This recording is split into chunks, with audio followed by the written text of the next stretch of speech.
দেখো বন্ধুরা বেড়াতে গিয়ে কি কি খেতে দিল, দেখো বসে আছি, সবাই বসে আছে। কিছু মানুষের খাওয়া হয়ে গেছে আর কিছু মানুষের খাওয়া বাকি আছে।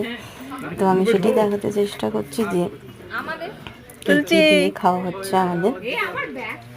তো পাতা নিয়ে সবাই বসে আছে। লুচি দিল, তারপরে দেখে রসগোল্লা দিয়েছে, দেখাচ্ছে রসগোল্লা। মুড়ি দিয়ে লুচি না খাবে তাকে মুড়ি দিচ্ছে, নুনের পাশে বসিয়ে রেখেছে, যার নুন কম লাগবে নেবে। ঘুগনি দিয়ে লুচি, ঘুগনি দিয়ে মুড়ি, যার যেটা পছন্দ সে সেটা খেতে পারে। তো খাচ্ছে, সঙ্গে দেখো ডিম সিদ্ধ দিয়ে।